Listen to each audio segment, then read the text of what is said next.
and welcome to Orbiting Brick. And yes, I have finally done another LEGO video. Yeah, it's not the LEGO Titanic, but still another great set. It's the LEGO Apollo 11 Lunar Lander. This is set number 10-66. And it's a model of the Apollo 11 Lunar Module. This set has 1,087 parts and cost $99.99. It has a price per part of just 9 cents per part. Now,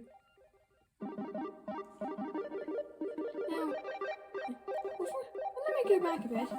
So here we have the EVA hatch from the crew compartment, the ladder, and if we flick this ladder up, you can see a plaque there, a commemorative plaque.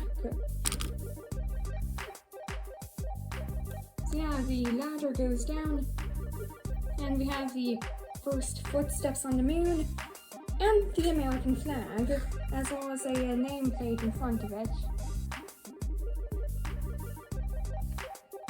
Now, rotating a bit more this way, this panel can deploy, revealing the TV camera that recorded the first steps on the moon. Now we can continue rotating, and we have another landing leg and the other quadrants of the lunar module.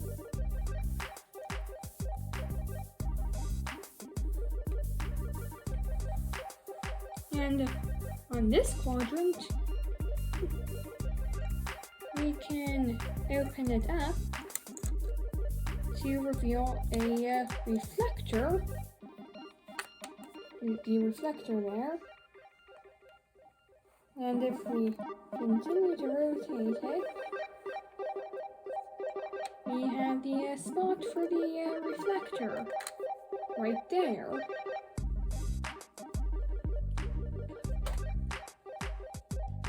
So here we have the two minifigs, and so they have exclusive torsos to the set. And so for both minifigs, their torsos and legs are identical, and also their helmets are. But for a face, well, so we only have the helmet on one minifig removed, and yeah, they have a normal face. And also with the torso printing, there's a bit of printing on the back, and yeah, it does not. They don't have a double face, like a double face. And the other minifig has a different face print. But again, same torso and no secondary face.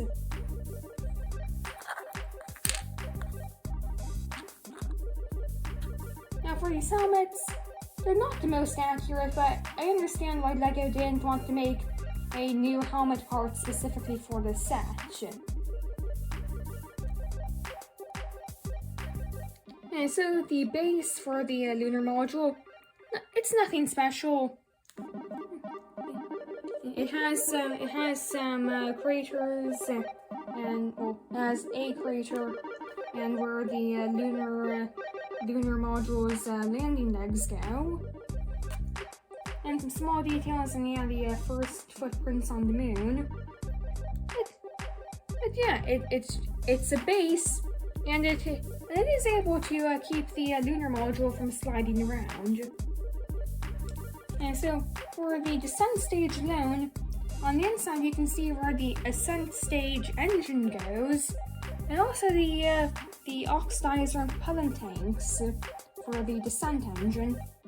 Speaking of the descent engine, if we rotate the lunar the descent stage, you can see the engine down there.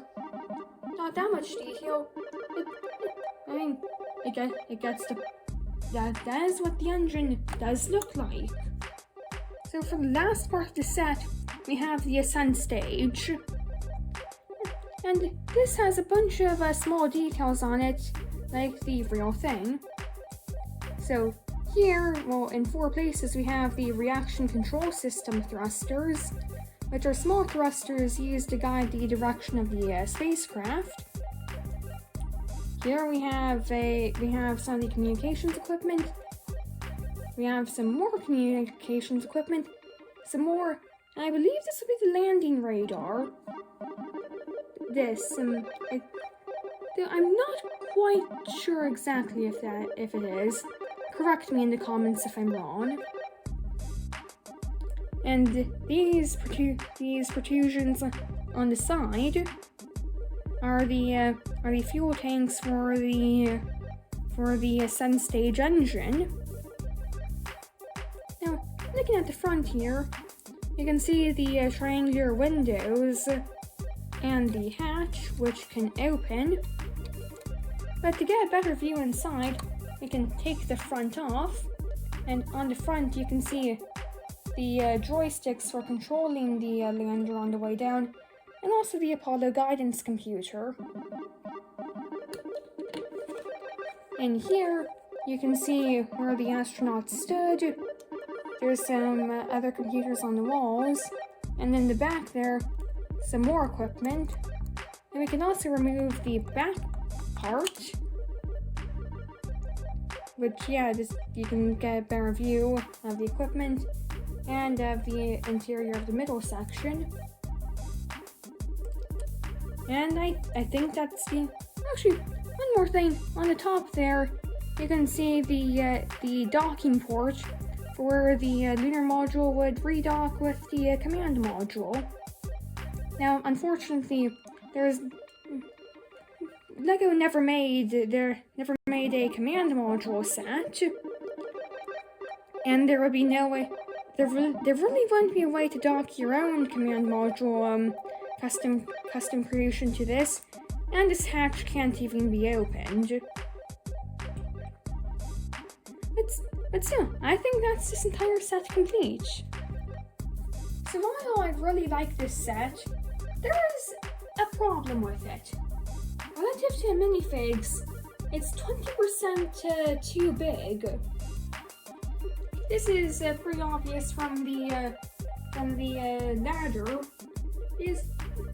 Sure, there was a large gap between the last run of the ladder and the end of the landing leg. It wasn't that extreme.